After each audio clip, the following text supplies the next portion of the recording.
Salut, c'est Vincent. Allez, c'est parti pour l'aventure de Loup solitaire avec ce premier volume, Les Maîtres des Ténèbres de Joe Dever. Il s'agit de l'édition augmentée, publiée donc par Gallimard Jeunesse. Alors, on retourne immédiatement le livre, un livre dont vous êtes le héros. C'est le tome 1 de la série Loup solitaire qui en compte actuellement une trentaine.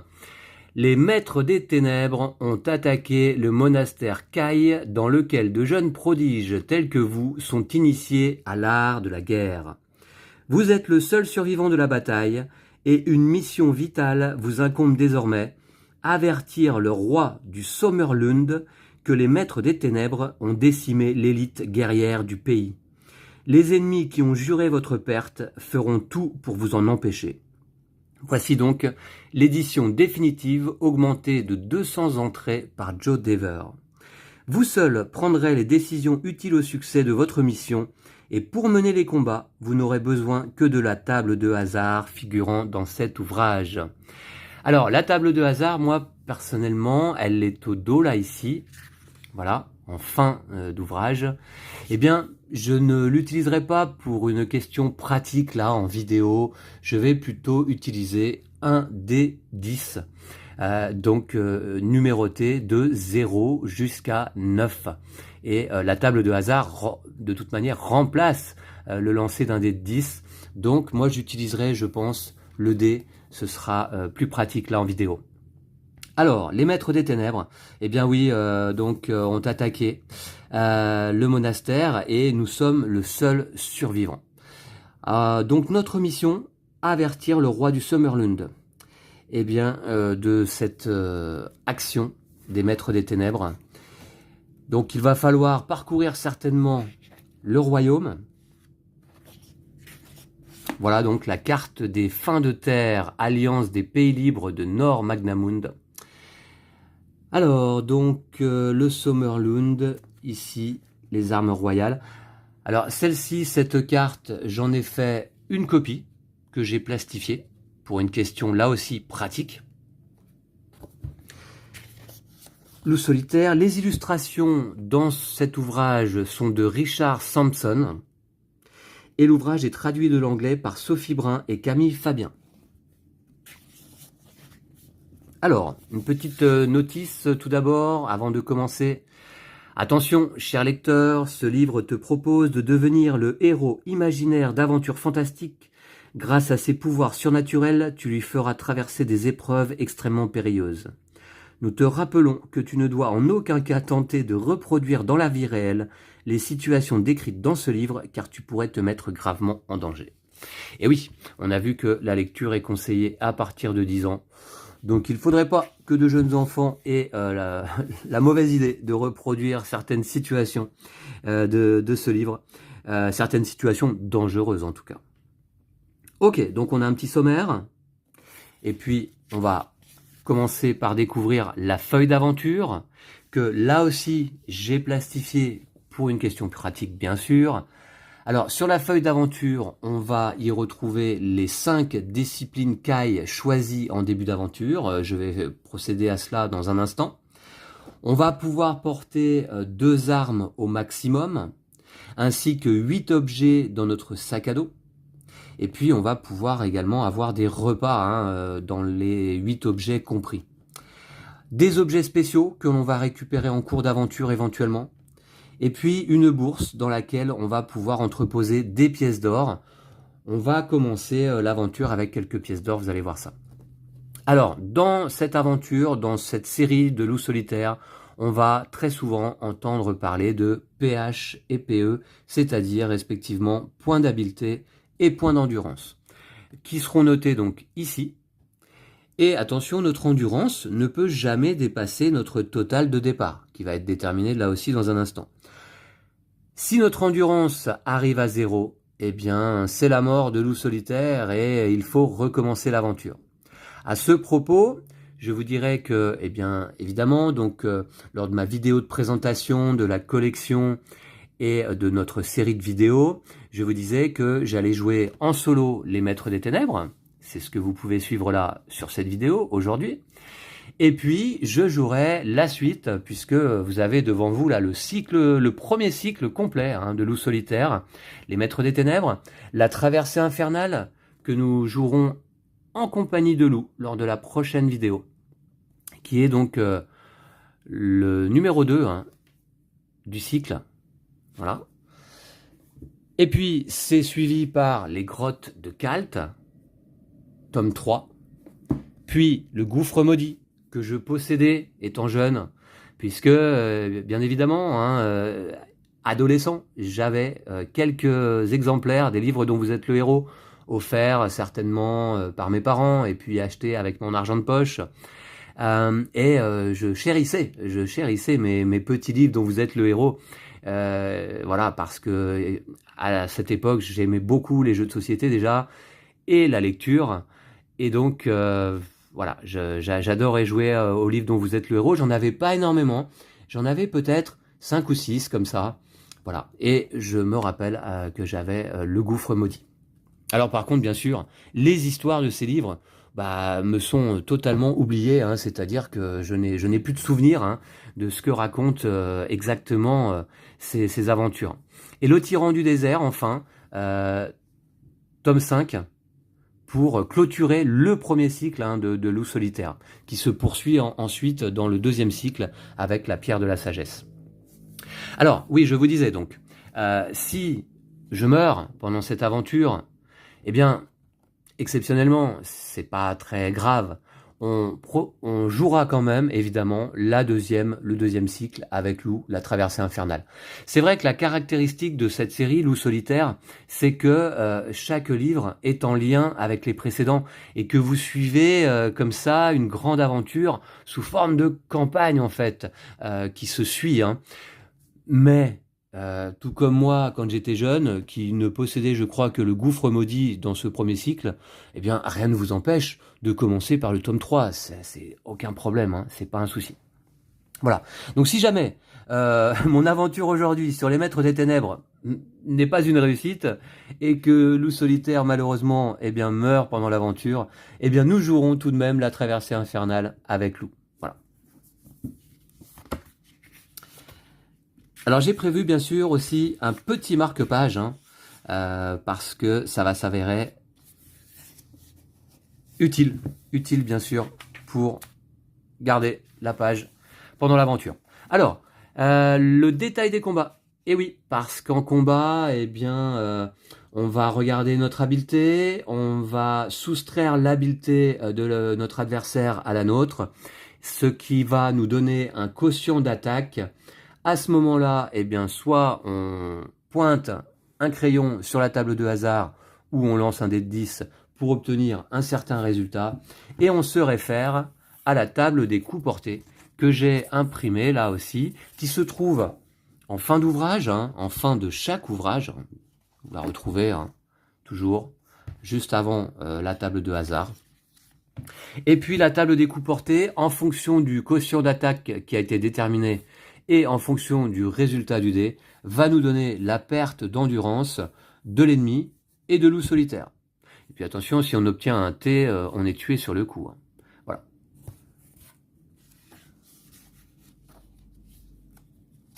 Alors on a sur la feuille d'aventure ce petit tableau hein, qui nous permet de suivre les points d'endurance donc au fur et à mesure du combat. Ce parchemin a été décerné à initié à la maîtrise des disciplines Kai. Alors vous allez voir que c'est notre rang, hein. On commence l'aventure en tant qu'initié. Initié à la maîtrise des disciplines Kai. Alors on a tout d'abord donc les règles du jeu. Et on a comme ça, à partir de la page 15 jusqu'à la page 40 environ, les règles du jeu. Alors non à peine, voilà, jusqu'à la page 34. Donc ça fait une vingtaine de pages de règles qui en réalité, ça pourrait faire peur comme ça, c'est vrai, mais c'est extrêmement simple. Extrêmement simple d'ailleurs, j'ai résumé moi les règles ici. Alors en fait, il n'y a pas de règles vraiment, parce qu'au début du bouquin, vous trouvez comment déterminer son habileté et son endurance de départ. Il faut choisir 5 disciplines Kai qui sont détaillées. Et puis également, on nous détaille un petit peu l'équipement, comment fonctionne l'équipement. Puis après, on a les règles de combat. Les seules règles en fait du jeu, c'est ça. c'est la règle de combat. Donc c'est extrêmement simple. D'ailleurs, j'ai eu la bonne surprise, parce que je voyais ces 20 pages de règles, je me disais, ah tiens, c'est peut-être pas si facile d'accès, d'apprentissage. En réalité, si, bien sûr. Alors, justement, donc, je vais pas lire ce tout premier chapitre sur les règles, puisque je l'ai résumé de mon côté. Je vais commencer par déterminer mon total d'habileté et d'endurance. Alors, je vais d'ailleurs utiliser la règle optionnelle qui est proposée. Je vais lancer 3 fois le dé de 10 et je vais choisir un résultat pour mon habileté et un autre résultat pour mon endurance. Donc 2 résultats parmi les 3. Et puis, j'ajoute 10 au résultat pour déterminer mon habileté de départ et j'ajoute 20 au deuxième résultat pour déterminer mon endurance de départ. Alors c'est parti. Donc, qu'est-ce qu'on va avoir comme résultat? Alors, le plus gros possible. Voilà. Alors, pour s'élancer, le résultat 0 sera considéré comme un 0. Et puis, par la suite, vous verrez, lorsque on lance le dé en combat, le 0 correspond en fait au 10. Et ouais. Voilà. Mais pour l'instant, si j'obtiens 0, c'est 0. Allez. J'obtiens un 2, c'est pas terrible, je vais me le noter, c'est un de mes 3 résultats. J'espère obtenir mieux sur les autres lancers. Un 7, ça c'est pas mal.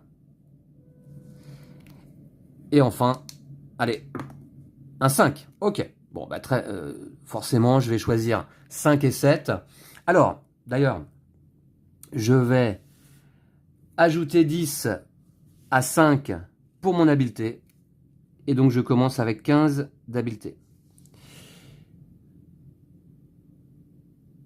Et puis, je vais ajouter 7 à 20 pour mon endurance.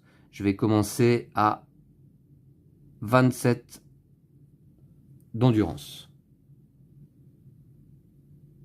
Voilà. On va faire comme ça. Et puis, j'ai un petit effaceur là, bien sûr. Voici. Alors, on peut imprimer la feuille d'aventure et écrire au crayon papier. Mais bien sûr, pour une question pratique là encore, eh bien, j'utilise une feuille plastifiée et un petit marqueur effaçable. Ok, alors. Voilà, donc ça c'est ce qu'on nous demande de faire là au tout début des règles du jeu. Puis ensuite, on nous parle des disciplines Kai. Alors là, il va falloir que j'en choisisse 5. Alors, écoutez, on a, sans vous les détailler toutes complètement, mais on en a 10 au choix et on doit en prendre 5 seulement. Donc on a le camouflage. Alors tout de même quand même, petite présentation des disciplines Kai. Au cours des siècles, les moines Kai ont appris à maîtriser toutes les techniques du guerrier. Ces techniques sont connues sous le nom de discipline Kai et enseignées aux seigneurs Kai. Pour votre part, vous n'avez été initié qu'à 5 des techniques décrites ci-dessous. Il vous appartient de choisir vous-même ces 5 disciplines. Chaque discipline Kai peut vous être utile à un moment ou à un autre de votre quête, et votre choix devra être le plus judicieux possible. Dans certaines circonstances, une habile mise en pratique de l'une de ces techniques peut vous sauver la vie. Alors, on a le camouflage, on a la chasse, le 6e sens, l'orientation, on a la guérison, nous avons la maîtrise des armes, en choix, et alors là il va falloir lancer un dé pour voir quelle arme est-ce que l'on maîtrise, parmi toutes celles-ci. Nous avons le bouclier psychique, la puissance psychique, la communication animale, la maîtrise psychique de la matière. Alors, pour le coup, eh bien, voici les 10 disciplines que je viens d'énumérer, donc le camouflage, la chasse. Alors, la chasse me semble vraiment intéressante parce que elle nous permet d'être dispensés de repas chaque fois qu'il est obligatoire de manger. Et donc, j'ai envie de choisir en tant que première discipline la chasse.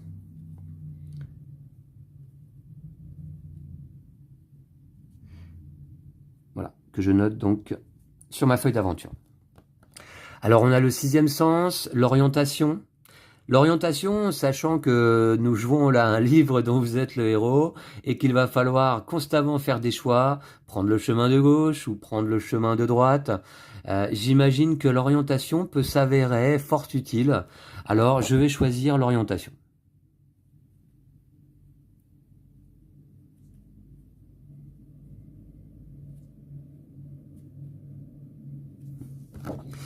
La guérison. Plus 1 point d'endurance pour chaque paragraphe parcouru sans combat.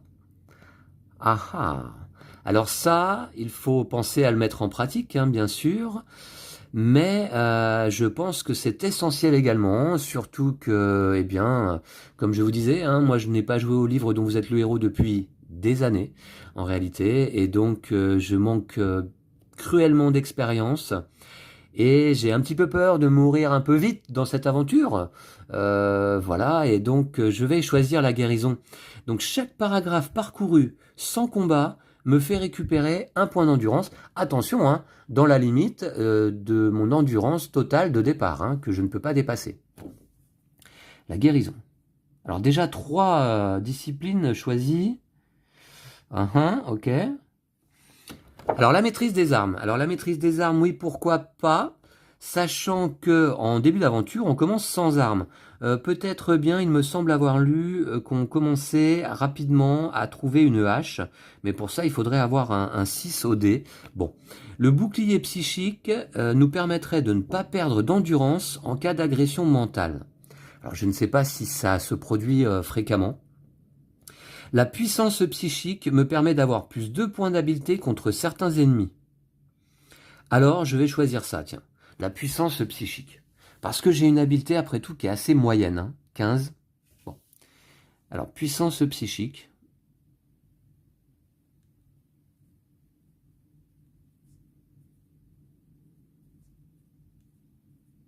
Voilà.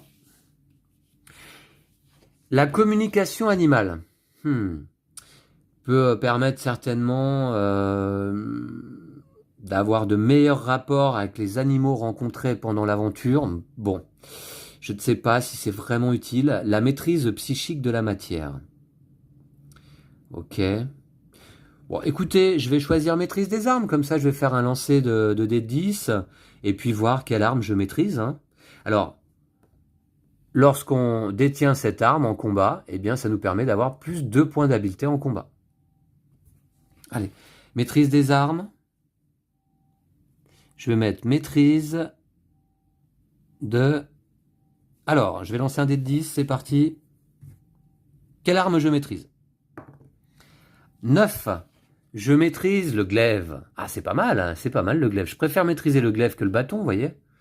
Ouais, pas mal, ok. Ben, j'espère trouver un glaive, par contre, assez rapidement. Maîtrise, alors, c'est pas 2, donc du coup, c'est du... Voilà. Maîtrise du glaive. Je vais le noter en majuscule. Voilà, donc j'ai choisi mes 5 disciplines, la chasse, l'orientation, la guérison, la puissance psychique, maîtrise du glaive. Ok. Donc il faudra surtout que je me rappelle de la guérison. Voilà. Je récupère 1 point d'endurance à chaque paragraphe parcouru sans combat. Ce qui est très très fort, j'ai l'impression.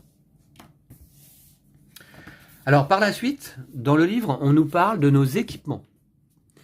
Alors, votre tenue vestimentaire d'initié Kai se compose d'une tunique et d'une cape verte. Vous possédez par ailleurs un sac à dos. Alors, on les voit, les tuniques et les capes vertes, hein, certainement, voilà, ici. Et puis, est-ce que ce serait pas un glaive que porte Loup Solitaire, là, sur cette illustration?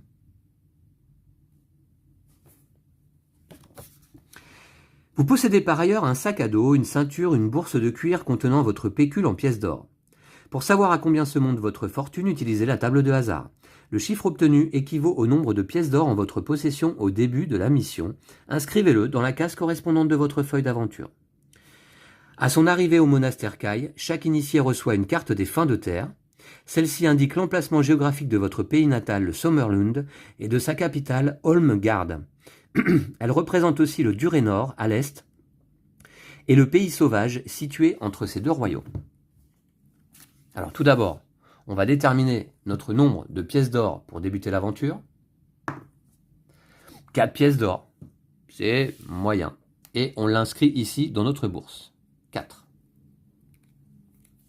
Et puis donc la carte, eh bien je vous l'ai présentée rapidement. Voici donc le royaume du Sommerlund, la capitale, Holmgard, le pays sauvage, ici. Et puis donc la contrée de Durénor, à l'est. Le monastère Kai, hein, qui a été attaqué donc par les maîtres des ténèbres. Et donc tous les moines guerriers sont décimés, à part nous, hein, seuls survivants. Ok. Alors l'échelle en kilomètres, 300 km, d'accord, vous voyez que c'est quand même assez grand, hein, 300, 600, 900. On a 1000 km environ, hein, entre un peu plus de 1000 km. Hein. Ouais, ah ouais, ouais, 3, 6, 9, 12. Ouais, 1200 km, je dirais, entre Holmgard ici et Amardal. Ouais. Amardal, je pense que c'est certainement là que l'on va devoir se rendre pour rencontrer le roi, hein, j'imagine. Hein. J'imagine, ouais, ok. Je ne connais rien de l'aventure, hein, je vous le dis. Hein. Mais c'est bien, c'est comme ça une découverte totale. Alors, en termes d'équipement, on nous parle donc de nos armes, de nos objets contenus dans notre sac à dos, de nos objets spéciaux obtenus pendant l'aventure. Je passe assez vite parce que je veux me lancer dans l'aventure rapidement là en vidéo avec vous. On nous parle des pièces d'or, de la nourriture et des potions de guérison. Si on en obtient des potions de guérison, chaque dose vous restitue 4 points d'endurance si vous la consommez à l'issue d'un combat. Ça peut être pas mal. Hein. Et puis ensuite, on a les niveaux d'entraînement Kai. Alors, justement, hein, pour revenir rapidement sur l'équipement, je me suis noté une petite aide. Hein. Donc, on peut avoir 2 armes maximum, c'est ce qui est rappelé sur notre feuille d'aventure. Hein. Et puis, une arme maximum, par contre, utilisée par combat. Si on maîtrise une arme, plus 2 points d'habileté en combat. Si on participe à un combat en étant désarmé, hein, eh bien, moins 4 points d'habileté. On peut échanger ou abandonner des armes à tout moment, sauf en combat. Notre sac à dos peut contenir 8 objets maximum. En termes d'objets spéciaux, leurs propriétés sont dévoilées en cours d'aventure. On peut avoir 50 pièces d'or maximum. Pour l'instant, je commence avec 4. La nourriture, attention, moins 3 points d'endurance si aucune nourriture au moment de se nourrir. Sauf si on a la discipline chasse, ce que j'ai donc. Hein. Et les potions de guérison sont contenues dans notre sac à dos. Elles nous permettent de récupérer 4 points d'endurance à l'issue d'un combat. Voilà. Oui, c'est extrêmement simple hein, en réalité. Alors les niveaux d'entraînement Kai, eh bien il y en a 10. On peut commencer en tant que postulant, puis novice, puis apprenti, puis disciple. Nous-mêmes avons été initiés. Hein. C'est le rang que l'on a lorsqu'on entreprend pour la première fois une aventure de loup solitaire. Et puis au fur et à mesure des cycles, en fait, hein, on va obtenir des niveaux d'entraînement supplémentaires.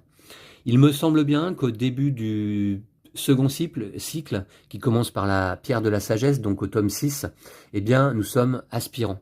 Hein, vous voyez donc deuxième, troisième, quatrième, cinquième, sixième cycle éventuellement. Je ne sais pas exactement. Voilà, au-delà de ces 10 disciplines de base s'ouvrent les arcanes des connaissances supérieures, les disciplines maniacailles. Alors non, je disais une bêtise. En fait, à partir du tome 6, c'est-à-dire le premier tome du deuxième cycle, la pierre de la sagesse, eh bien, nous sommes maniacailles. Donc en fait, 1, 2, 3, ouais, je pense que là, ce sont des niveaux que l'on va acquérir tout au long de ce premier cycle. Voilà. Pendant que l'on parcourt les 5 premiers tomes. Alors les règles de combat, elles sont indiquées ici avec des exemples. C'est extrêmement simple. Je vais vous les rappeler là très rapidement. On a la possibilité de fuir lorsque c'est indiqué. Hein, lorsque c'est indiqué. C'est pas toujours le cas. Comment est-ce qu'on procède au combat? Tout simplement, on prend notre total d'habileté, modifié éventuellement par nos disciplines Kai, et on soustrait l'habileté de l'adversaire, ce qui nous donne un quotient d'attaque. À ce moment-là, on lance un dé de 10, on participe à un premier assaut, hein, on lance un dé de 10, on consulte la table des coups portés pour voir donc quelle est la perte des points d'endurance pour nous-mêmes et pour l'ennemi. Et puis, on répète les assauts jusqu'à la mort de l'ennemi ou de loup solitaire. Voilà. Lorsqu'on peut fuir, eh bien à ce moment-là, on peut fuir à la fin d'un assaut et on est seul à perdre de l'endurance. Dans ce cas-là, l'ennemi ne perd pas d'endurance. Tout simplement. Alors, la sagesse Kai. Qu'est-ce que c'est? Ce qui est censé n'être qu'une séance d'entraînement supplémentaire avant un événement festif majeur pourrait bien se transformer en une mission à haut risque. Les Kai ont d'innombrables ennemis cruels, dont les maîtres des ténèbres d'Elgegard et leurs monstrueux serviteurs, qui ne témoignent ni ne revendiquent aucune pitié. Servez-vous de la carte pour vous repérer durant votre périple et déterminer le meilleur itinéraire. Par ailleurs, prenez des notes à mesure que vous progresserez dans cette aventure. Elles vous seront utiles pour celle-ci et pour les suivantes. Bon nombre d'objets que vous découvrirez vous aideront au cours de ce voyage. Certains objets spéciaux se révéleront de précieux alliés lors de futures missions de loup solitaire. D'autres ne seront que des leurres sans le moindre intérêt. Aussi, sélectionnez avec discernement ceux que vous souhaitez conserver. Vous pourrez emprunter des voies très différentes pour atteindre l'objectif crucial qui vous a été fixé, mais une seule vous permet de minimiser le danger. Un choix avisé des disciplines Kai à maîtriser et une bonne dose de courage sont les clés du succès, quels que soient les totaux de points d'habileté et d'endurance dont vous disposez au départ. Bonne chance et bon vent dans le voyage périlleux qui vous attend. Gloire au Sommerlund et au Kai. Très sympa, ces petits conseils avant de commencer à proprement parler l'aventure. Voilà. Mais écoutez, je crois qu'on est prêt à se lancer. 15 points d'habileté, 27 points d'endurance, 4 pièces d'or qui commencent déjà à s'effacer.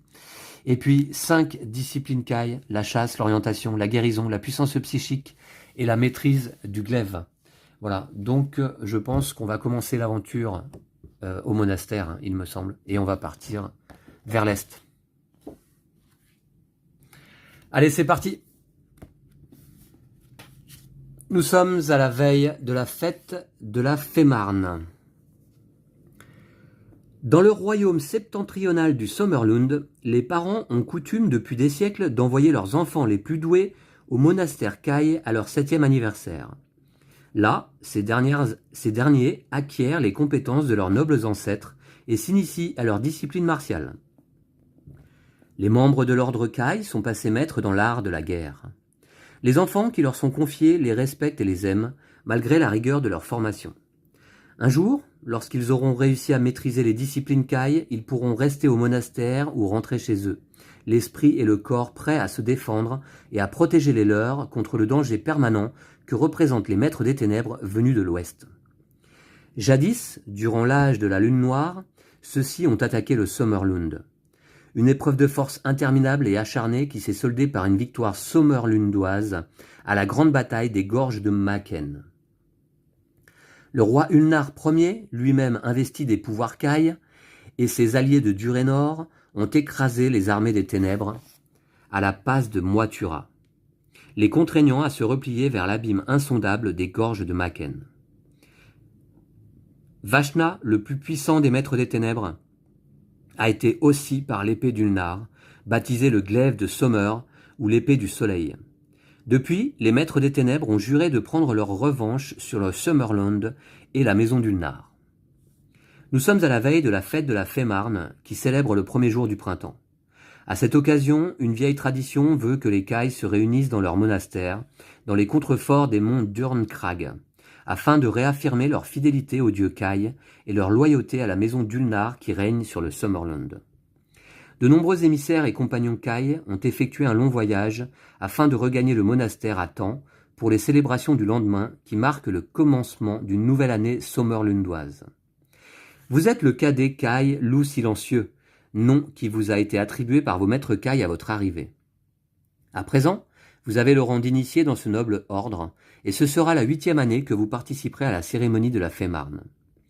Vous éprouvez autant de fierté et d'excitation qu'à l'époque où vous avez débarqué ici de votre village natal. D'âge, il y a un peu plus de la moitié de votre jeune vie. Au cours des jours précédents, les motifs de réjouissance n'ont pas manqué. Les compagnons vous ont régalé, ainsi que vos condisciples, avec le récit de leurs quêtes et des combats qu'ils ont remportés dans des contrées lointaines.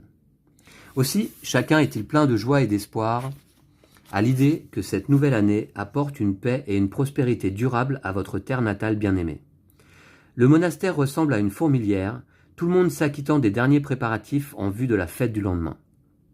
Malheureusement, on sait déjà ce qui va arriver. Tout le monde, sauf vous et les autres cadets dont la routine quotidienne ne change guère, Cours et entraînement se déroulent comme à l'accoutumée, à ceci près que vous avez plus que jamais du mal à vous concentrer, tandis que votre tuteur actuel, le maître Caille, feu stellaire, vous enseigne la géographie des fins de terre. « Loup silencieux !» s'exclame-t-il, vous tirant brutalement de votre rêverie. « Pourrais-tu avoir l'obligeance de nous éclairer sur un point ? Comment s'appelle la ville côtière du pays sauvage ?» Prise au dépourvu par cette question, vous restez quoi, la bouche ouverte ? « C'est bien ce que je pensais, poursuit le tuteur en secouant la tête d'un air désapprobateur. Ce n'est pas la première fois que je te surprends à rêvasser. Un châtiment immédiat t'aidera sans doute à ne pas relâcher ton attention à l'avenir. » Feu stellaire plonge la main dans la poche de sa tunique et en extrait une pièce d'or étincelante. Il l'examine un moment tout en réfléchissant à la sanction adéquate. « Je vais laisser le sort en décider, déclare-t-il finalement. Il lance la pièce en l'air, puis la rattrape avec dextérité sur le dos de sa main gauche. Observant le portrait récemment frappé du roi Ulnar V, il annonce alors à voix haute. « Qu'il en soit ainsi. Une séance supplémentaire d'entraînement au maniement des armes, demain matin, 1 heure avant l'aube. Tu te présenteras devant moi, équipé de pied en cap. Est-ce bien clair ? » « Oui, monseigneur, répondez-vous sur le ton de l'humilité.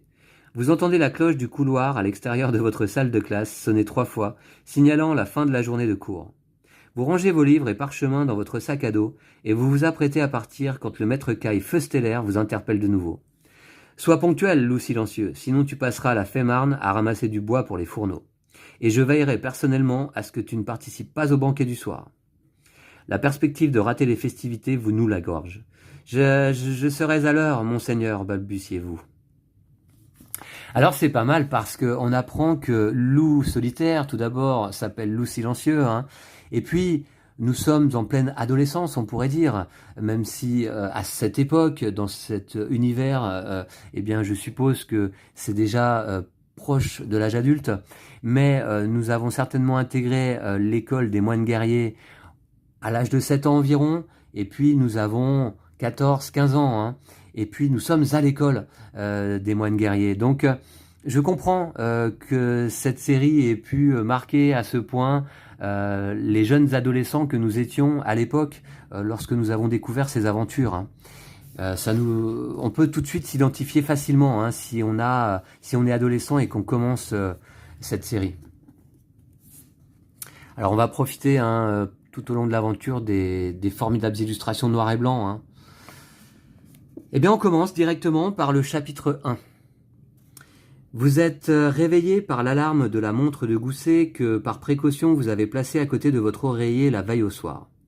À la faible lueur des chandelles, vous quittez votre couchette et enfilez à la hâte votre tenue caille, tunique et cape verte. Le temps d'ajuster votre ceinture puis de prendre votre sac à dos, vous passez devant vos camarades assoupis.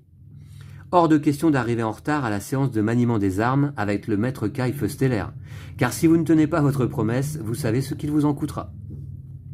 Vous sortez du dortoir des initiés par la porte du côté nord, laquelle donne directement sur le terrain d'entraînement aménagé au centre du monastère Caille. Feu stellaire se trouve déjà sur place. Il porte ses vêtements de cérémonie en prévision des festivités de la journée.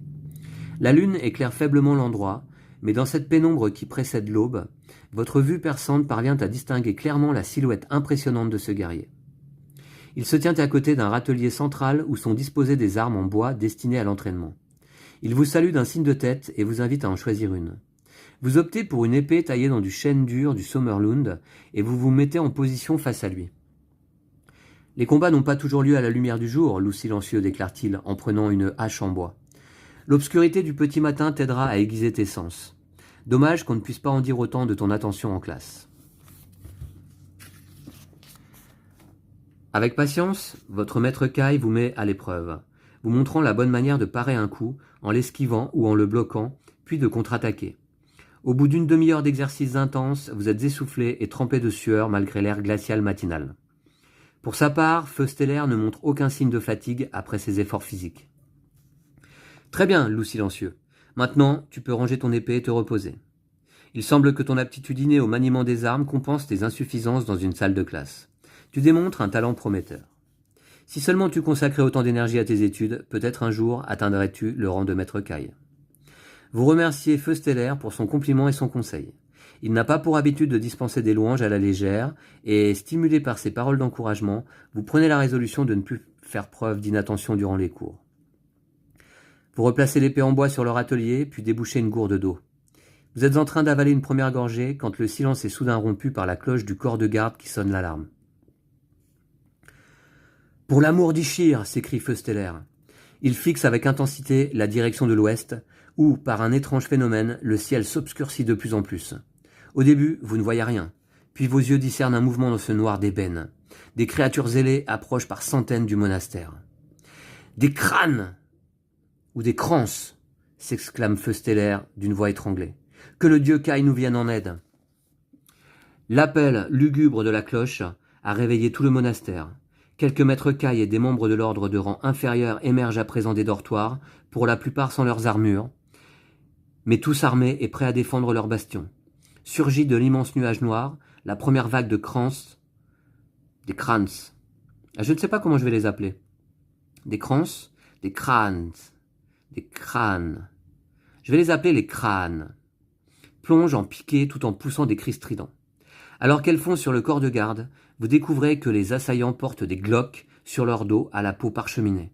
Ces féroces créatures constituent les troupes de base des armées des ténèbres. Leur supériorité numérique compense largement leurs deux points faibles, à savoir une taille assez modeste et une intelligence limitée. Les montures volantes en première ligne déposent leurs cavaliers puis se replient aussitôt. À peine les glocks se sont-ils relevés qu'ils se précipitent vers la porte encore entr'ouverte, bien déterminés à forcer le passage avant que les lourds battants ne se referment complètement. « Loup silencieux, suis-moi !» vous intime Feusteller. Il fait volte-face et se met à courir en direction de l'entrée du monastère. Si vous décidez d'obéir séance tenante à l'ordre du maître Kai, rendez-vous au 392. Si vous préférez vous munir d'une des armes réelles rangées sur leur atelier avant de le suivre, rendez-vous au 497. Alors, très bonne question, d'ores et déjà. Est-ce qu'on fuit tout de suite avec notre maître? Est-ce qu'on prend le temps de récupérer une arme au passage? On risque d'être séparé de notre maître. Je pense que, jeune comme je suis dans l'aventure et zélé, eh bien, je vais tout de suite essayer de récupérer une arme. Je vais au 497. À mon avis, c'est une mauvaise idée, mais bon. Bah, je sais pas, on va voir. 497. C'est parti. Du regard, vous passez en revue les armes disposées sur leur atelier. Vous répertoriez un poignard, une masse d'armes, une épée courte, un marteau de guerre, une épée courte, une épée, une hache, une épée, un glaive et encore une hache. Vous essayez de vous décider sur la meilleure arme à prendre quand le maître Kai Feusteller vous interpelle d'une voix furieuse. « Loup silencieux, ici, tout de suite !» Utilisez la table de hasard, puis rapprochez le chiffre tiré de ceux figurant entre parenthèses dans la liste ci-dessus. Ainsi, vous saurez quelle arme vous saisissez sur leur atelier avant de tourner les talons et de rejoindre votre maître Kai au pas de course, ainsi qu'il vous l'a ordonné d'un ton impérieux. Ensuite, rendez-vous au 58. Ok, allez, je vais lancer le dé tout de suite, on va voir ce que ça donne. J'ai obtenu un 3. Un 3... Alors, poignard 0, masse d'armes 1, épée courte 2, marteau de guerre. Ok. Eh bien... Marteau de guerre. Je vais le noter ici sur ma liste des armes, je pense. Alors, marteau de guerre, je ne le maîtrise pas, malheureusement. Je pense qu'il faut le noter ici. Marteau de guerre. Ça me paraît pas mal quand même. Marteau de guerre. C'est bien, on a perdu un petit peu de temps, mais on a réussi à récupérer une arme.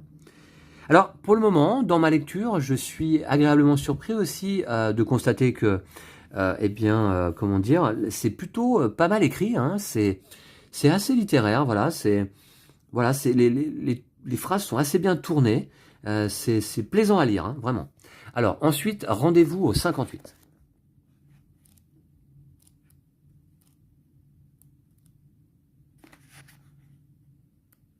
Ici.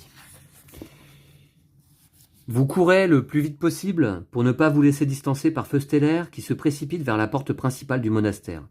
Alors c'est pas mal parce qu'on se retrouve plongé directement en fait dans l'assaut des maîtres des ténèbres sur le monastère. Je pensais que l'histoire allait commencer un peu après, tout de suite après. Sans ralentir l'allure, il dégaine son épée de la main gauche et de la droite décroche la hache à double tranchant qu'il porte à la ceinture.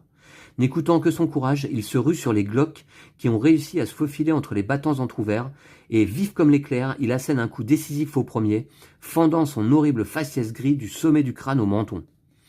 Le Glock tombe à leur renverse tandis qu'une gerbe de sang noir ignoble gicle de la blessure. Alors Feu Stellaire pousse un formidable cri de guerre. « Pour le Summerlund et pour le Kai !» Galvanisé, il enchaîne par une série de coups d'épée qui décapitent les 3 Glocks suivants. Cela ne vous offre qu'un bref répit car, quelques minutes plus tard, une douzaine de Glocks réussissent à entrer, comptant sur leur supériorité numérique pour anéantir votre maître Kai. L'un d'eux, armé d'une lance, se détache de la meute et fonce vers vous. Il veut à tout prix vous empêcher de rejoindre votre maître, désormais encerclé. Vous tentez de le frapper à la tête, mais votre geste n'est pas assez rapide. La créature se baisse et, d'un mouvement ample, elle fait décrire un arc de cercle à la hampe de sa lance qui vous atteint au genou gauche et vous fauche. Vous perdez 1 point d'endurance. Ah mince. Alors, ce que je vais faire, pour tenir le compte, je vais ici noter mon total de départ, égale 27.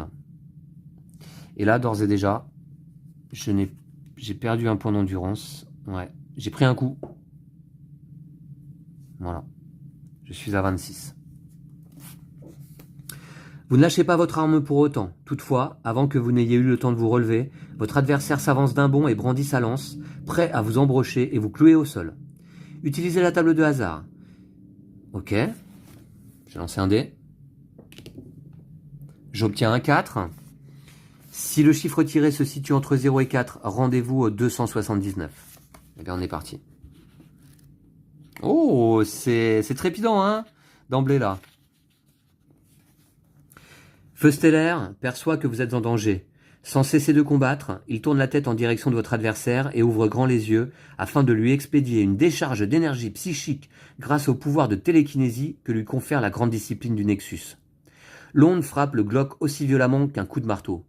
Sous le choc, d'une brutalité inouïe, la créature recule en titubant. Vous profitez de ce répit pour bondir sur vos pieds et l'attaquer avant qu'il ne se ressaisisse. Et bien voilà notre premier combat, d'ores et déjà, ça tarde pas, hein, contre un membre des troupes d'assaut Glock qui a une habileté de 10 et une endurance de 8. Alors, très bien. Bon, je vais la noter ici. Donc il a une endurance de 8 et habileté H égale 10. Je vais le noter là. Ok. Très bien. Alors voilà, donc ensuite, on verra si on remporte l'assaut ou pas. C'est parti, donc premier combat. Ok, on va calculer le quotient d'attaque. Alors d'abord, le total d'habileté. Alors moi, je me bats donc avec un marteau de guerre. J'ai bien fait d'aller le récupérer quand même, parce que si je n'avais pas eu d'arme, c'était moins 4 points d'habileté. Hein.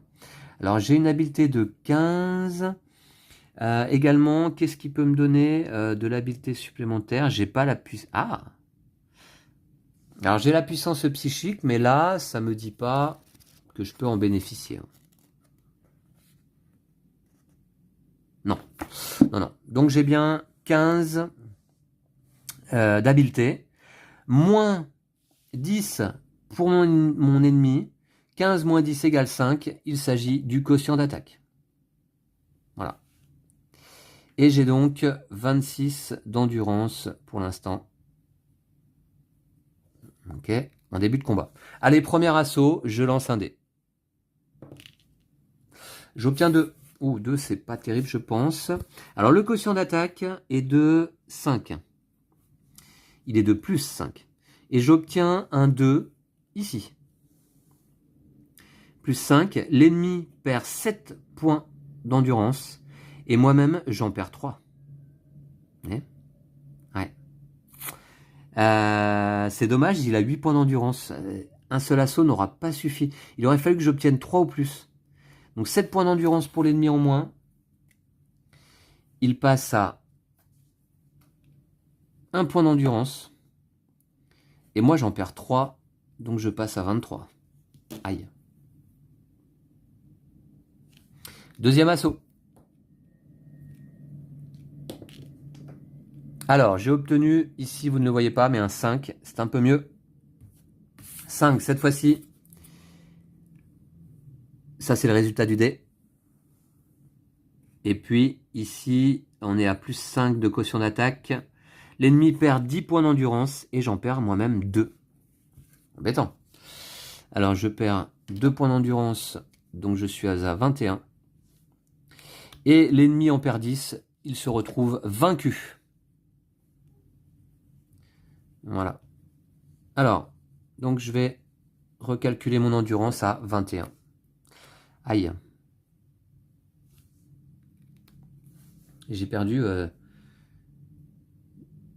6 points d'endurance dans la bataille.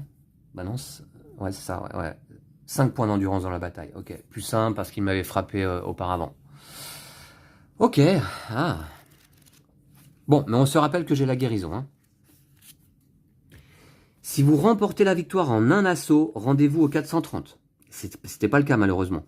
S'il vous faut 2 assauts ou plus pour gagner, rendez-vous au 35.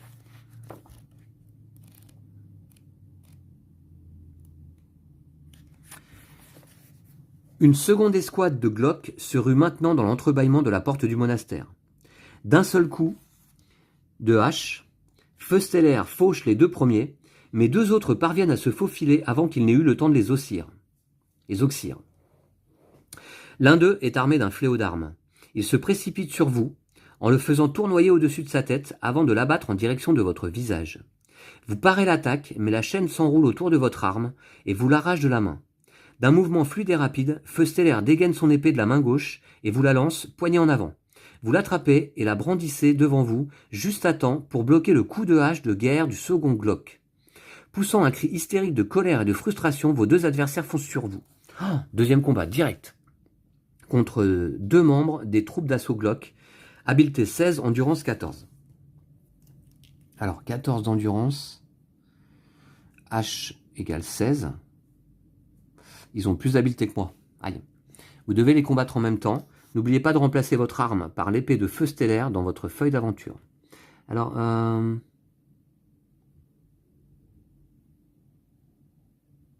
d'accord, donc effectivement, je perds mon arme en plus.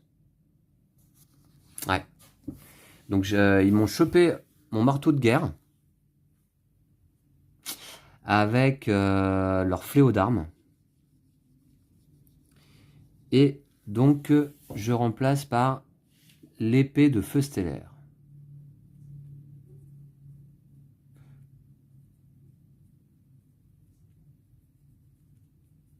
Ah, ça commence sur les chapeaux de roue. Hein. Oh. Voilà, ok. Épée de Feusteller.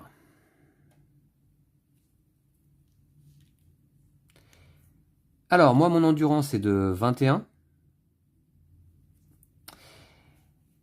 Donc, habileté 15, moins 16 pour les ennemis, ça fait moins 1 de quotient d'attaque. Et c'est parti. Alors, premier assaut.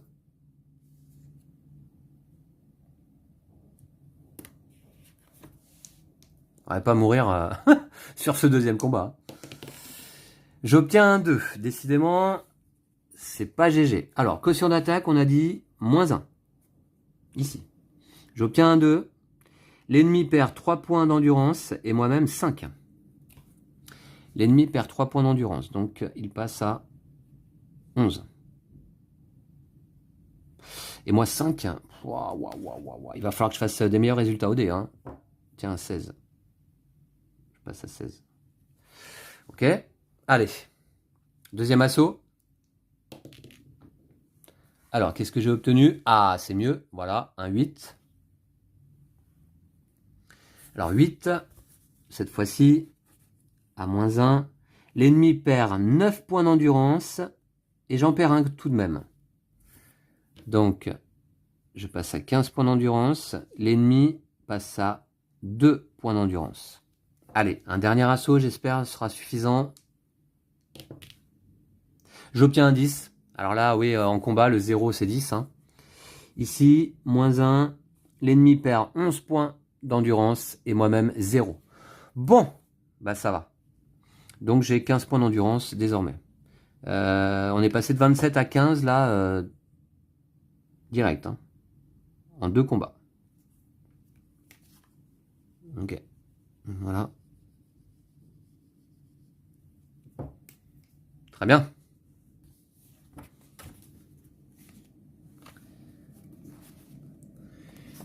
Si vous remportez la victoire, rendez-vous au 535. Et vous voyez que là, il n'y a pas de chapitre correspondant à une éventuelle défaite. Hein.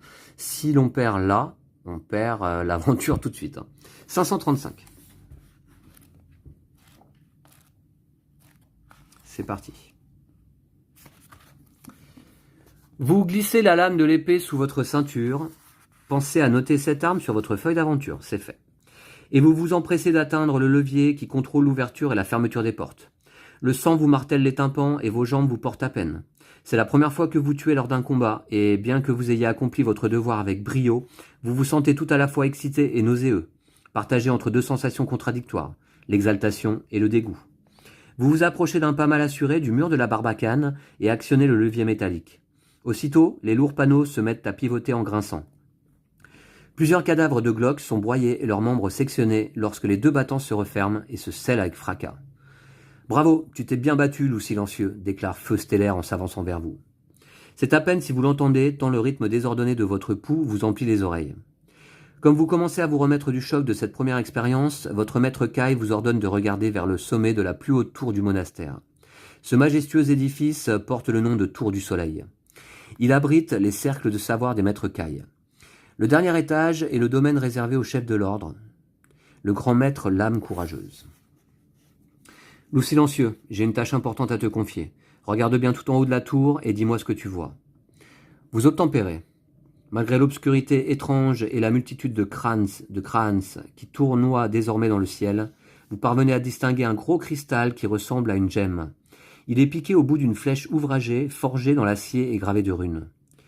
Je vois le cristal qui permet d'envoyer des signaux d'alarme, monseigneur. Tout juste. Je veux que tu grimpes là-haut et que tu l'actives. Le signal préviendra le roi à Holmgard que les maîtres des ténèbres attaquent. Tu comprends? Alors, le roi à Holmgard. Alors, je voudrais juste voir tout d'abord sur la carte où est-ce que se trouve le roi, donc. Ouais, donc, voyez, en fait, on est là, au monastère, et Holmgard est à côté. Hein. Ok, ouais.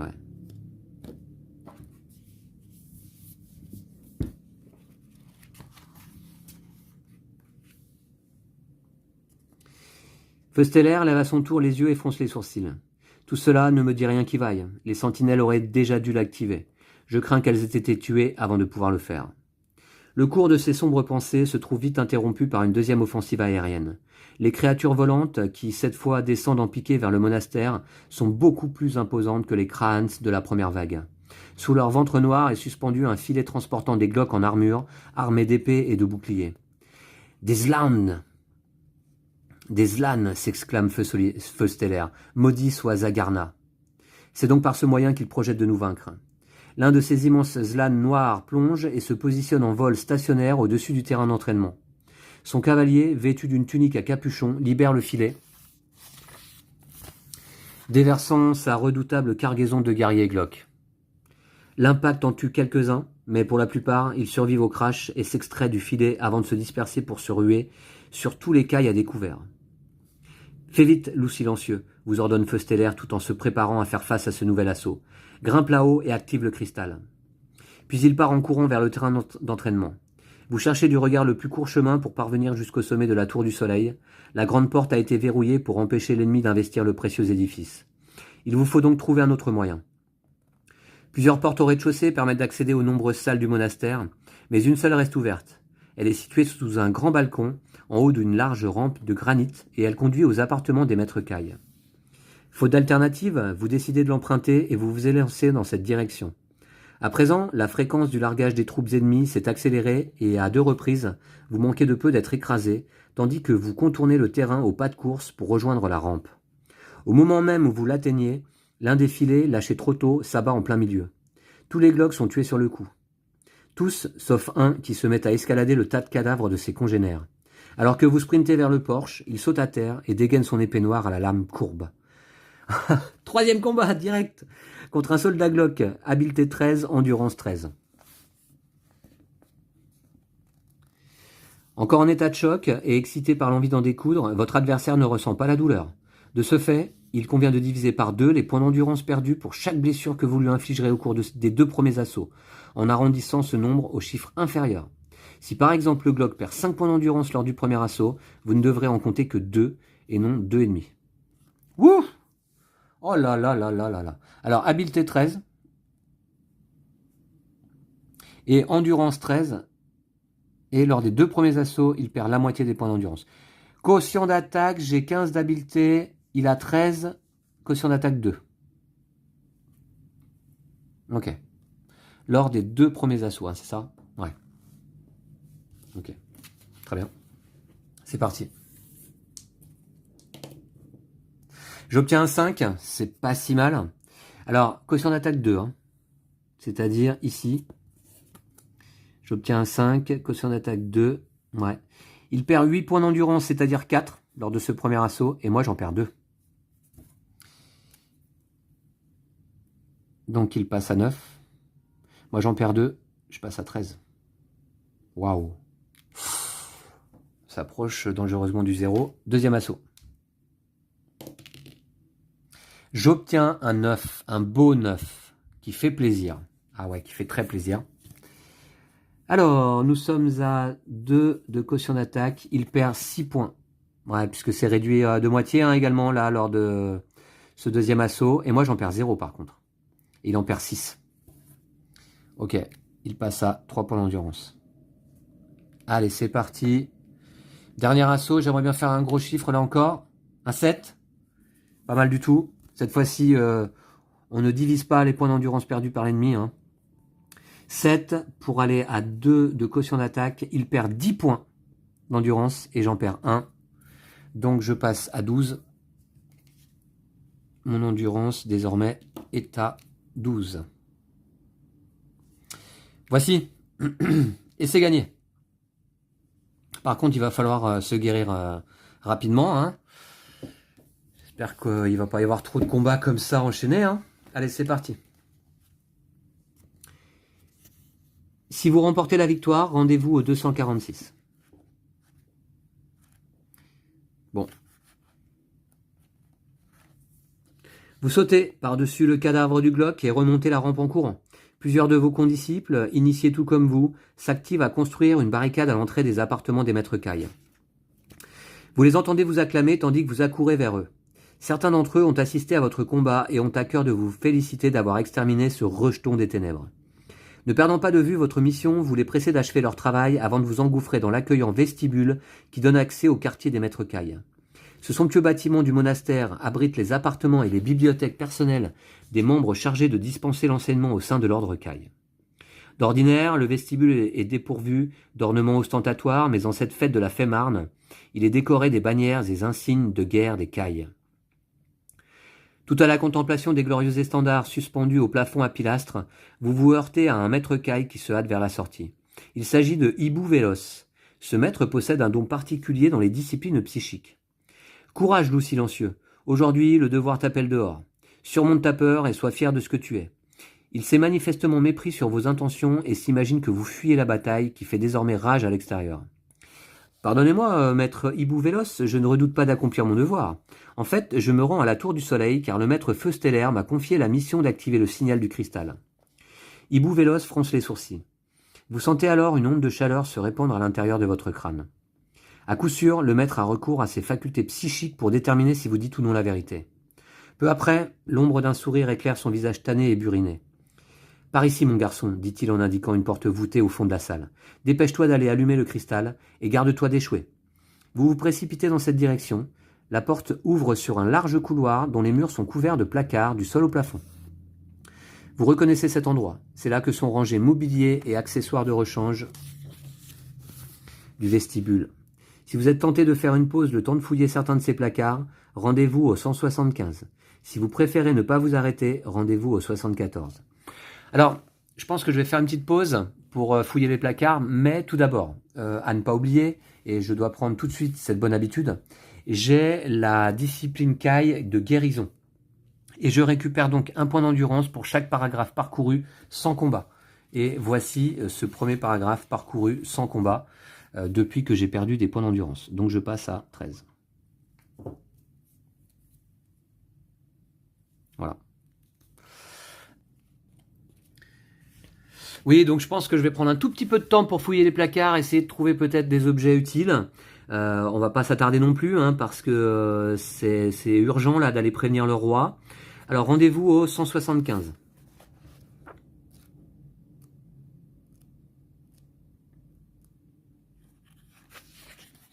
Enfin d'envoyer le signal en tout cas, hein, en espérant qu'il soit bien reçu dans la capitale. Les 3 premiers placards que vous ouvrez ne contiennent que des chaises, des tables et des assiettes anciennes en étain. Dans le 4e, en revanche, vous découvrez un rouleau de cordes, objet contenu dans votre sac à dos, et un poignard. Que vous preniez l'un ou l'autre, voire les deux, n'oubliez pas de modifier votre feuille d'aventure en conséquence. Ensuite, rendez-vous au 74. Alors, très bien. Déjà, c'est un paragraphe parcouru sans combat. Donc, je récupère un point d'endurance. Et puis, donc, un poignard. Bah, très bien, je prends les deux. Hein. Alors, dans mon sac à dos, donc j'ai un rouleau de cordes. Rouleau de cordes. Et j'ai ici un poignard. Deuxième arme. Que je ne maîtrise pas d'ailleurs. Hein. Ok, très bien. Pas mal, pas mal. Ensuite, rendez-vous au 74.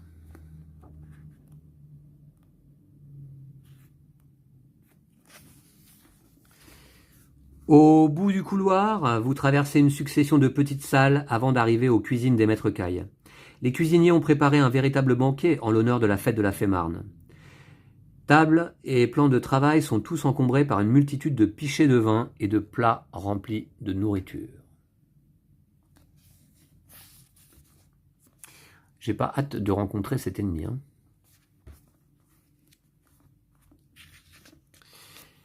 Les feux flambent dans les cheminées. Après le froid glacial du terrain d'entraînement, la chaleur qui règne ici vous fait l'effet d'une fournaise. À peine avez-vous avancé d'une dizaine de pas dans cette étuve que se produit une soudaine explosion, suivie d'une pluie d'éclats de verre dégringolant du plafond.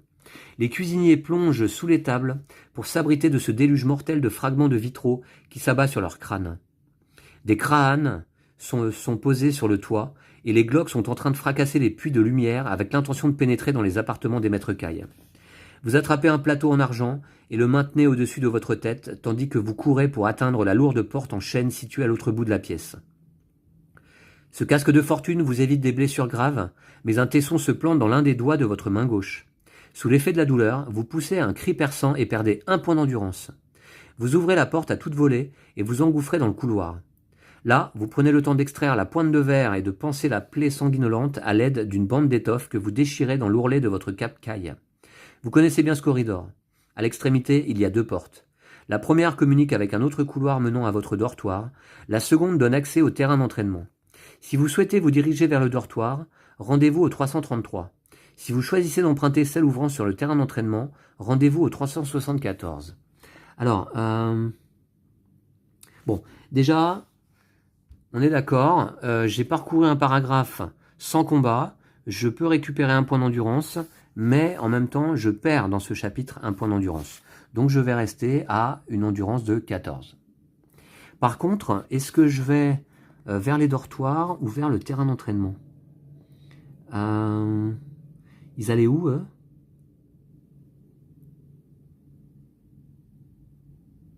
Je vais plutôt aller vers les dortoirs. Je vais aller au 333.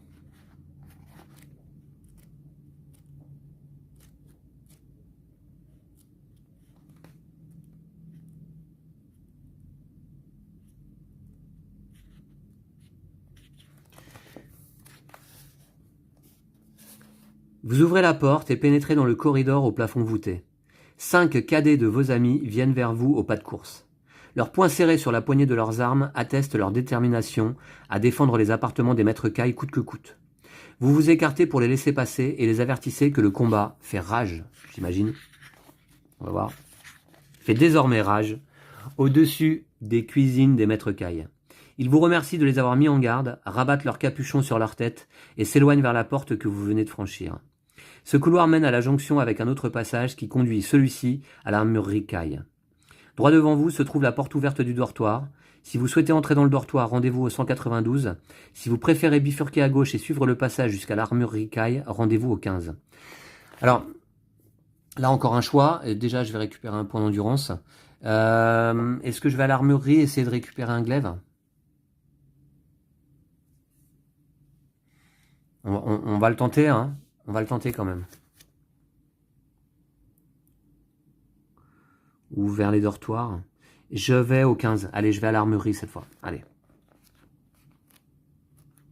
J'aimerais trouver un glaive dans la mesure du possible. Une arme que je maîtrise. Le couloir bifurque vers la droite. Comme vous approchez de l'angle, vous percevez le bruit étouffé d'une lutte un peu plus loin. Vous dégainez votre arme et coulez un regard prudent, ne sachant quel danger vous guette au tournant. Tout au bout, non loin de la porte de l'armurerie, vous distinguez un initié de vos amis, du nom de Faucon de Neige. Les torches murales ont toutes été éteintes, de sorte que le passage est plongé dans l'obscurité. Vous identifiez pourtant votre condisciple sans l'ombre d'un doute, car la blancheur de sa chevelure et de sa peau d'albinos se distingue dans la faible lumière filtrant à travers l'encadrement défoncé de la fenêtre brisée. Faucon de Neige est aux prises avec un membre des troupes d'assaut Glock. Les corps de deux autres gisent à proximité, tués par votre valeureux jeune ami quand ils ont tenté de passer en force. Le Glock assène un coup latéral de la poignée de son épée à Faucon de Neige qui bascule en arrière. Vous voyez alors du sang jaillir de son front et lui couler dans les yeux, l'aveuglant complètement. Votre compagnon d'armes recule jusqu'à ce que son dos heurte la porte de l'armurerie. Alors, le Glock émet un ricanement diabolique. Il lève son épée et s'apprête à donner le coup de grâce. Si vous détenez une hache, rendez-vous au 166. Sinon, rendez-vous au 477. Je n'ai pas de hache, malheureusement. Ouais. Encore un chapitre parcouru sans combat. Mais à mon avis, le prochain sera un chapitre avec combat. J'ai 16 points d'endurance, donc. Ouais. Et je vais donc au 477. Je vais peut-être pas pouvoir parer le coup qui est asséné sur mon ami. Si j'ai pas de hache, on va voir. 477. Alors, vous dégainez votre arme et foncez tête baissée dans le passage en hurlant à gorge déployée. Surpris par cette subite agitation, le Glock sursaute et se retourne d'un bloc. Cette créature est dotée d'une excellente vision nocturne. Quand elle vous voit la charger en criant comme un dément, elle dégaine son épée et se prépare à parer votre premier coup. Donc, nouveau combat, contre un membre des troupes d'assaut Glock, habileté 13, endurance 12. Ok, alors c'est parti, il a une endurance, donc on a dit de 12, et une habileté de 13. Je vais le noter là. Alors, nouveau combat. Bon, j'ai une arme, j'ai une épée de feu stellaire, un poignard. Je vais utiliser une des deux. De toute manière, aucune ne me donne de bonus particulier. Donc, mon habileté 15 moins 13, ça fait un quotient d'attaque de 2, à nouveau. Et c'est parti, premier assaut. J'obtiens un 8. Oh, c'est un beau résultat. Un 8 ici. Alors, pour un quotient d'attaque de 2 ici, il perd 11 points d'endurance et moi aucun.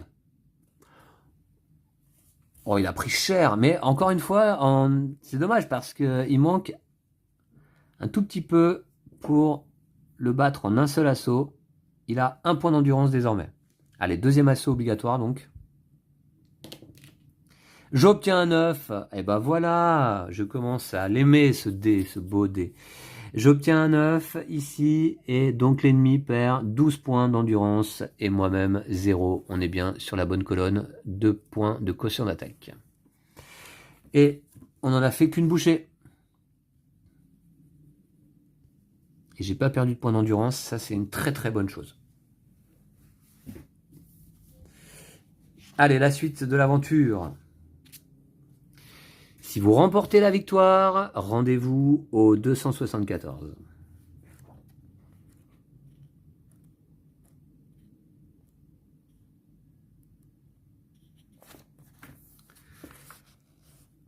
Vous enjambez le corps inerte du Glock et vous vous précipitez vers votre ami, craignant pour sa vie.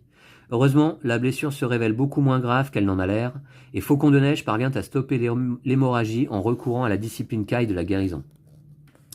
Tu as toujours été le meilleur guerrier de la classe, dit-il, en vous adressant un large sourire, tandis que vous épongez le sang qui lui coule dans les yeux avec l'ourlet de votre cape caille. Tu as de la chance que j'ai dû m'entraîner ce matin à la première heure. C'est sûr. Merci, mon ami, tu m'as sauvé la vie. J'espère pouvoir un jour te rendre l'appareil. Bon, assez parlé, il est temps pour moi d'aller me battre. Les Glocks s'infiltrent partout et je redoute que le monastère ne résiste pas longtemps. Joins-toi à moi et combattons côte à côte comme de vrais frères Kai. Vous expliquez à Faucon de Neige que vous devez d'abord vous acquitter d'une mission importante confiée par le maître feu stellaire, mais que vous irez le retrouver une fois celle-ci accomplie. Que le dieu Kai soit avec toi.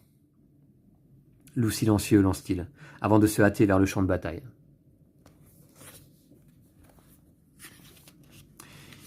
Qu'il veille sur nous tous durant cette journée, renchérissez-vous, avant qu'il ne disparaisse à l'angle du couloir.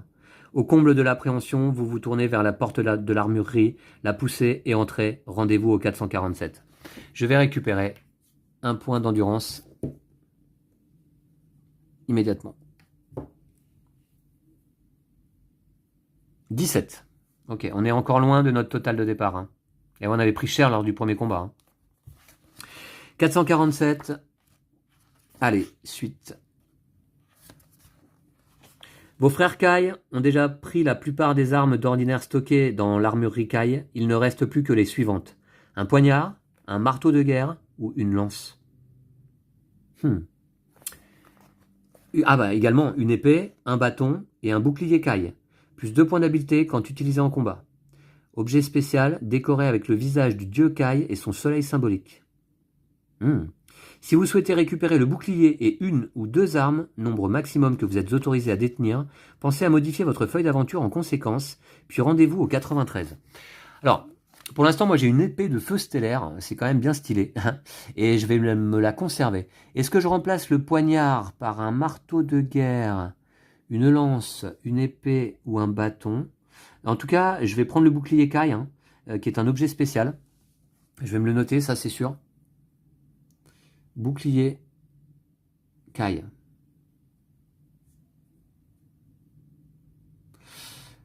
Plus 2 points d'habileté. PH.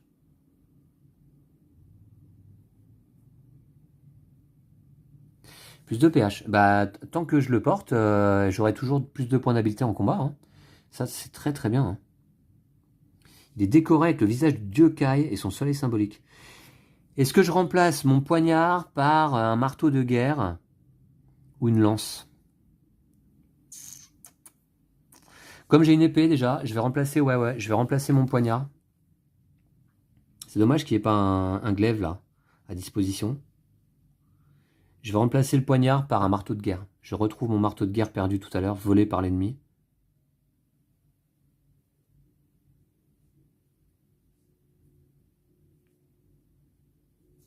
Ok, on est pas mal là.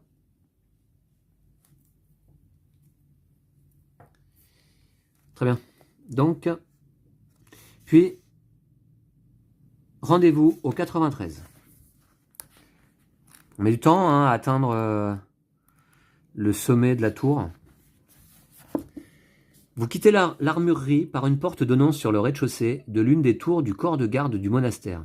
Vous espérez que la voie est encore libre dans la barbacane protégeant la porte principale. Le cas échéant, vous emprunterez sa courtine fortifiée pour rejoindre la seconde tour, d'où vous accéderez aux écuries adjacentes. De là, avec un peu de chance, vous pourrez vous rendre dans la tour du soleil. Donc, ok. Éventuellement, il faudrait passer par les écuries. Bon. Vous savez que le mur nord des écuries est percé d'une poterne de pierre utilisée par les maîtres cacs, et même le grand maître Lame Courageuse en personne lorsqu'ils ont besoin d'un cheval pour voyager au loin. Ouais. Un large escalier de pierre grimpe en colimaçon au sommet de la première tour. Alors que vous le gravissez, les détonations gagnent en puissance et vous sentez les marches trembler dangereusement sous vos pieds.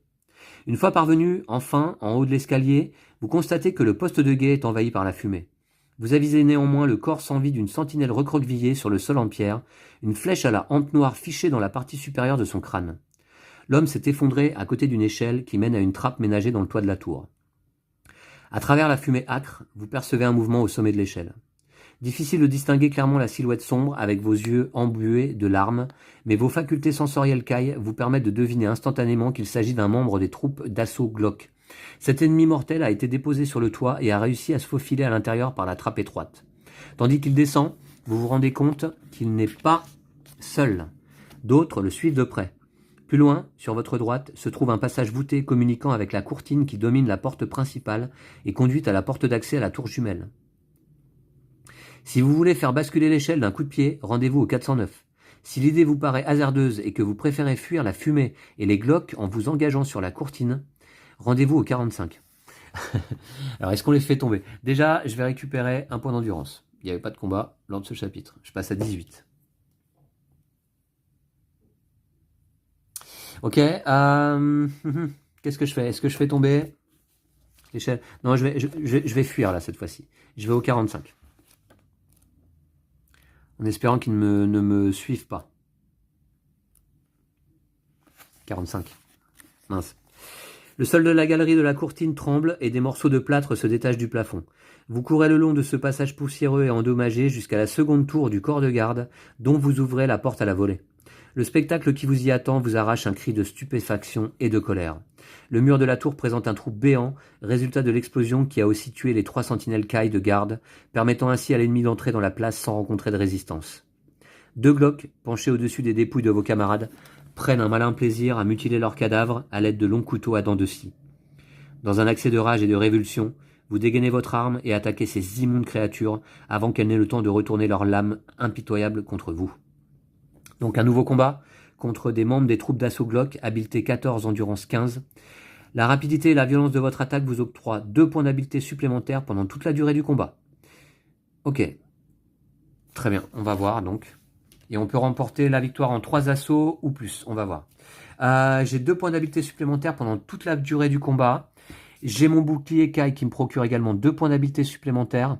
J'ai donc 19 points d'habileté. Les ennemis en l'occurrence ont donc 15 d'endurance et pH 14.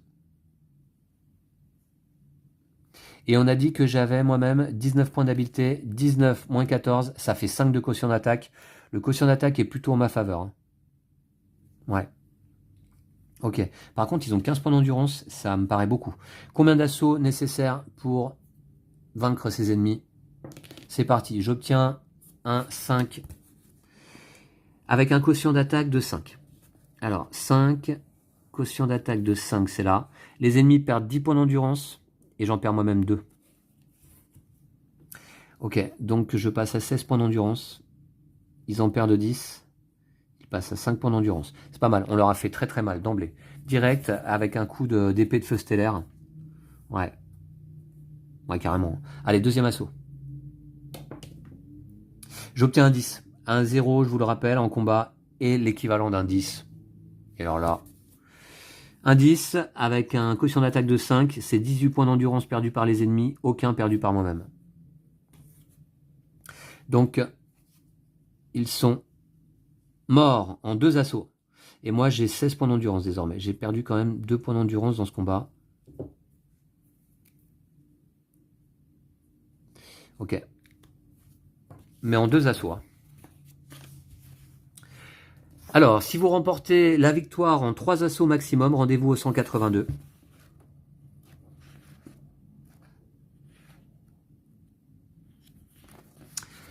Alors que le second Glock s'effondre en poussant un cri perçant et en serrant sa gorge à laquelle vous venez de porter un coup mortel, vous percevez un mouvement derrière vous.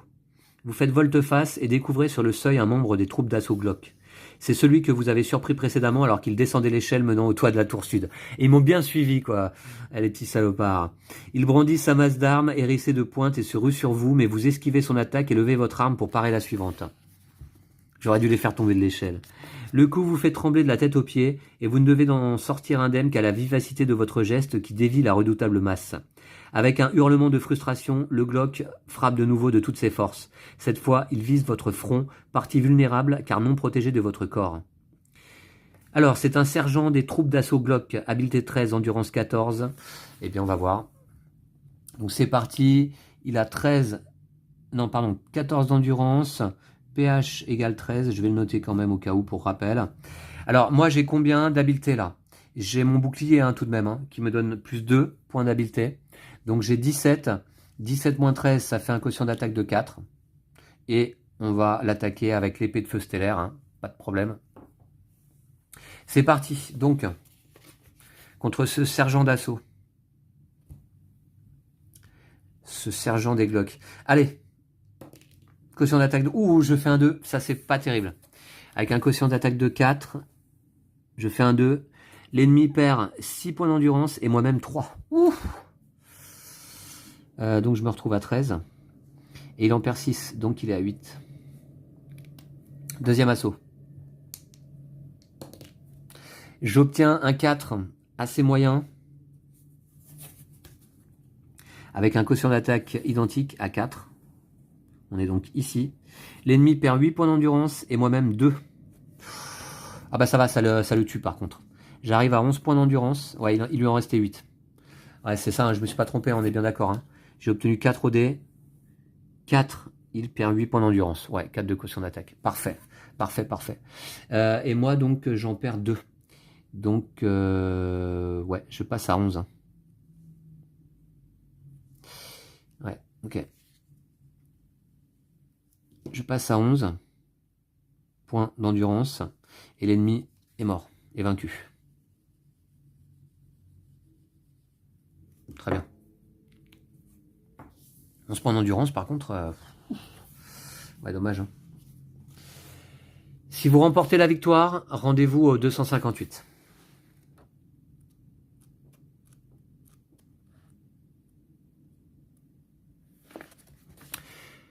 Par la large brèche ouverte dans le mur de la tour, vous apercevez une nouvelle horde de Krahn et de Zlan qui approche par l'ouest.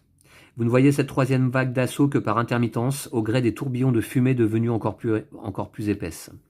Les incendies auparavant disséminés le long du rempart n'en forment plus qu'un seul, gigantesque, et le quartier nord-ouest du monastère est entièrement dévoré par les flammes. À la vue de cette scène cauchemardesque, votre gorge se serre affreusement, mais vous êtes plus déterminé que jamais à vous acquitter de la mission confiée par Feu Stellaire. Sur le qui-vive, vous descendez l'escalier et empruntez le passage reliant la tour aux écuries-cailles, dont la porte en chaîne renforcée par des plaques de métal est verrouillée. Par les interstices s'échappent de fines volutes de fumée, et le verrou que vous tirez vous brûle les doigts. Sans perdre un instant, vous rabattez votre capuchon sur votre visage et serrez votre cape autour de vous, puis vous inspirez profondément et poussez le battant. Le feu a pris au milieu de la toiture dont les poutres et les tuiles surchauffées s'effondrent les unes après les autres. L'intérieur est divisé en plusieurs boxes pour les chevaux, qui fort heureusement semblent s'être échappés de la fournaise. Vous remarquez alors que les portes principales menant au terrain d'entraînement sont grandes ouvertes. Vous entendez soudain les hennissements affolés de 2 chevaux piégés dans leur stalle, à l'autre bout de l'écurie. N'écoutant que votre courage, vous vous frayez un chemin à travers les décombres incandescents et libérez le premier. Alors que vous vous approchez du box du second, vous avez l'effroyable surprise de constater que le portail menant à la Tour du Soleil est bloqué par un enchevêtrement de poutres en feu et de tuiles brisées.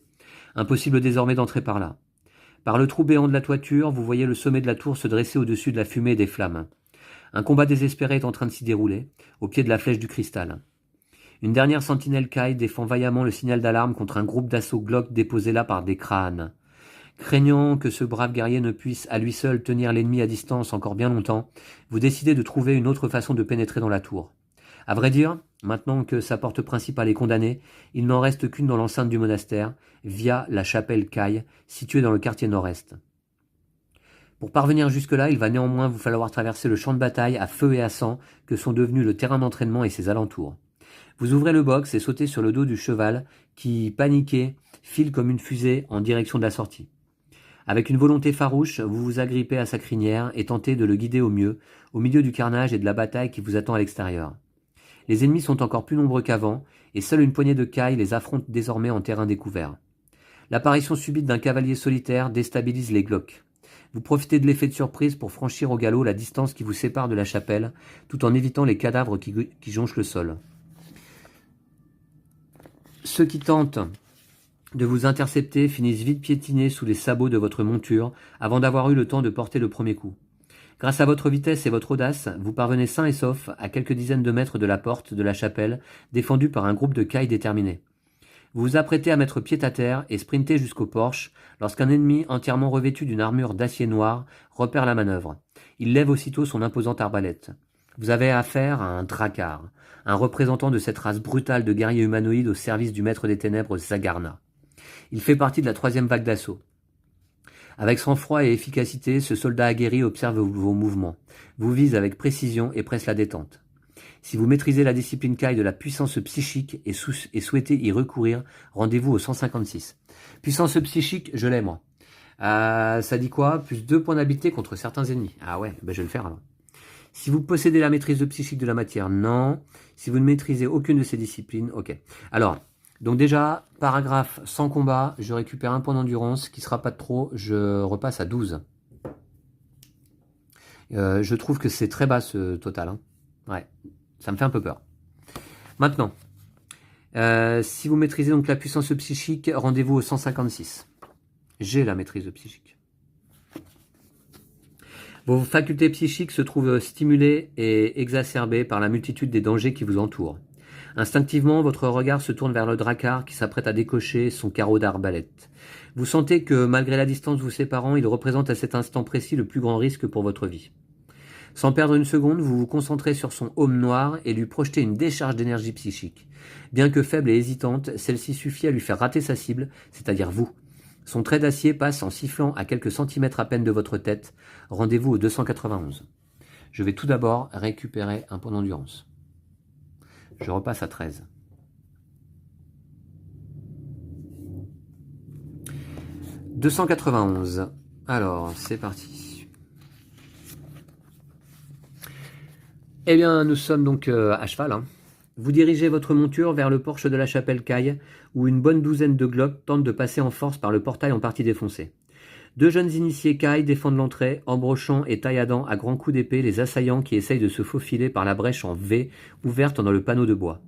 N'écoutant que son courage, votre destrier fonce directement dans la masse des glocs, dispersant l'arrière-garde et piétinant ceux du centre sous ses sabots ferrés.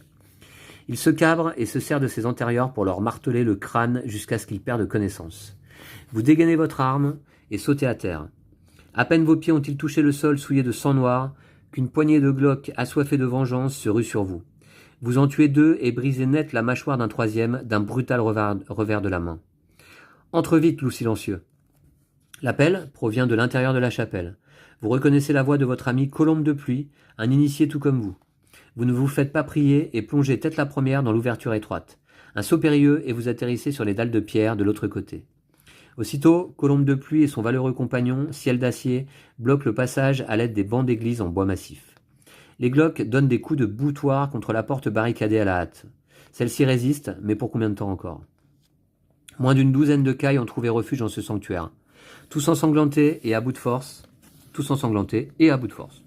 Bien qu'ils soient eux-mêmes grièvement blessés, 2 disciples Caille s'efforcent de réconforter un compagnon Caille dont la main gauche a été sectionnée au niveau du poignet. Ils conjuguent leurs facultés de guérison pour tenter de stopper l'hémorragie.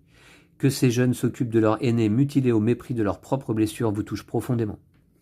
Tu t'es battu comme un lion, loup silencieux, déclare Ciel d'Acier. Nous t'avons vu surgir de l'écurie. Je ne pensais pas que tu réussirais à franchir sain et sauf le terrain d'entraînement. Pour ma part, je n'en ai pas douté une seule seconde, dit Colombe de Pluie. Je savais que tu survivrais. Vous empressez de faire part à vos amis de la mission confiée par le maître Caille, Feu stellaire. Ils ont eux aussi entendu parler du passage menant de la sacristie à la chapelle, à la salle située à l'étage inférieur de la Tour du Soleil. Colombe de Pluie vous propose de vous aider à le chercher. Ensemble, vous vous dirigez sans perdre un instant vers l'autel trônant à l'extrémité nord de la salle de prière, et dont la surface dorée à la feuille est gravée des symboles solaires du dieu Caille et lunaires de la déesse Ishir. Comme vous contournez l'autel, vous adressez une prière silencieuse à ces 2 divinités en leur demandant de vous protéger ainsi que vos frères en ce jour funeste. Puis vous pénétrez dans la petite sacristie où sont conservés les vêtements sacrés et les reliques saintes de l'ordre Caille. À côté du mur situé à l'ouest se trouve une imposante tombe en pierre. Il s'agit de la sépulture de Perle de Fer, un ancien grand maître Caille. Au-dessus, une réplique du célèbre glaive de Perle de Fer est suspendue par des crochets. Ah, un glaive, ça m'intéresse. Vous pouvez détacher cette arme et l'utiliser si le cœur vous en dit. Ouh! La règle ancestrale Caille stipule expressément qu'elle ne doit servir qu'en cas d'attaque du monastère. Si vous détenez déjà 2 armes, il vous faudra en abandonner une au profit de celle-ci. Alors, c'est le glaive de Perle de Fer, je prends. Ah oui, parce que je maîtrise les glaives. À la place de mon marteau de guerre.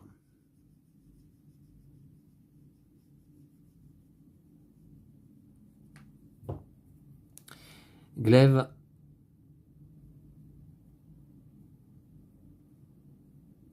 de perles de fer.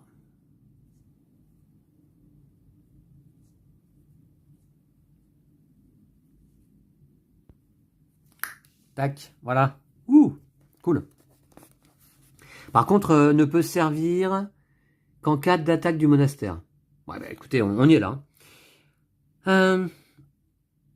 Colombe de pluie écarte une lourde tenture de velours doré suspendue à une robuste tringle en bois, contre le mur voisin de la tombe. Derrière, vous découvrez la fameuse porte en pierre massif qui conduit à la salle de l'étage inférieur de la Tour du Soleil. Elle ne comporte aucune poignée, juste 3 cylindres où sont inscrits des chiffres. Pour ouvrir le panneau, vous devez positionner les cylindres de manière à former la bonne combinaison.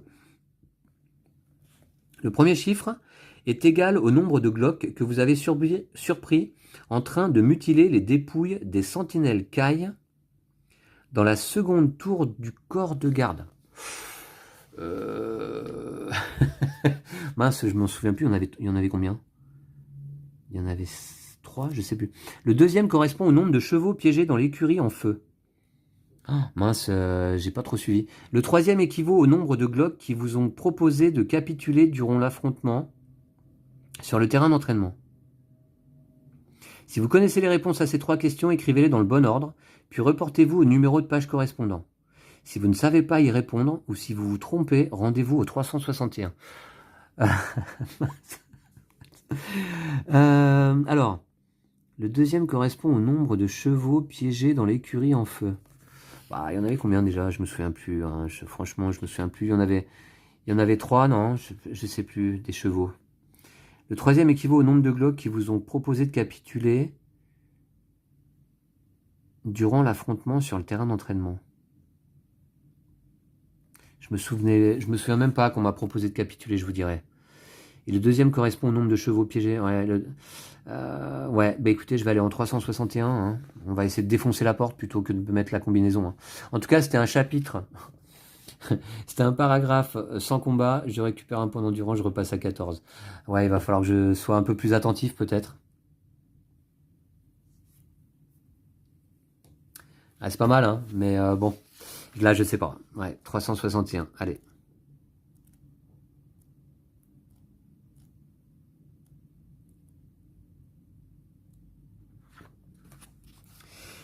Bien que vous ayez déployé tous vos efforts pour trouver la bonne combinaison de chiffres, la porte refuse obstinément de s'ouvrir.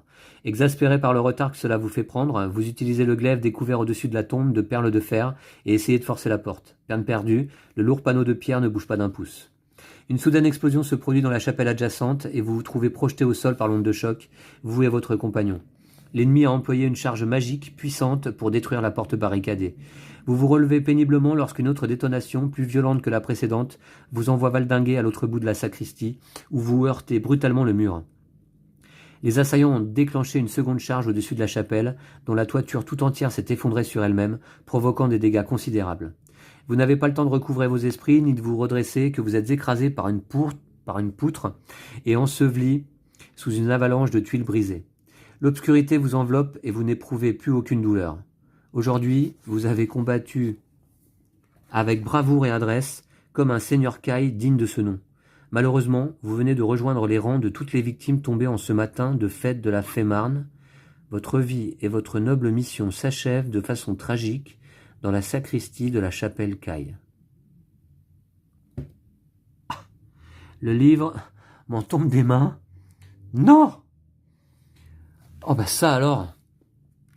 Allez, il aurait fallu que je sois un peu plus attentif. Je pensais pas que le fait de ne pas avoir cette combinaison provoquerait immédiatement ma mort, enseveli sous les décombres provoqués par une puissante explosion. Cet assaut du monastère là, on est en plein dedans dès le début de l'aventure. Je regrette que ça s'arrête là dès maintenant. Alors bien sûr, je pourrais retourner en arrière, essayer de trouver la combinaison, essayer de retrouver les chapitres parcourus. Mais bien écoutez, je vais pas le faire. Cette aventure va se terminer là. Ça vous montre que bien il faut être attentif à notre lecture. J'avais pourtant 14 points d'endurance, j'étais pas mal. Et j'ai beaucoup apprécié, je dois dire. Hein, et oui, j'avais pas joué moi au livre dont vous êtes le héros depuis mon adolescence. Et je me rappelais pas à quel point c'était bien en fait. Je me rappelais pas à quel point c'était bien. Ouais. Ça marche super bien. La lecture est très agréable. C'est super bien écrit. C'est bien traduit également, je trouve. Et puis, j'ai remarqué dans toute ma lecture d'aujourd'hui, aucune faute d'impression, hein, aucune erreur d'impression. C'est très appréciable. Donc, c'est une véritable lecture. J'ai envie de poursuivre l'aventure là avec grande impatience. Alors, comme je vous disais au début de cette vidéo, là je suis mort. Il faudrait, dans l'idéal, que je recommence cette aventure. Hein. Ouais, et je le ferai certainement de mon côté. En fait, vous voyez, avec les grandes vacances approchant, là, je vais m'absenter au mois de juillet pendant un mois. Je vais partir et prendre des vacances bien méritées de un mois. Eh bien, je pense que je vais emmener les 5 exemplaires du cycle 1 de Loup Solitaire. Ouais.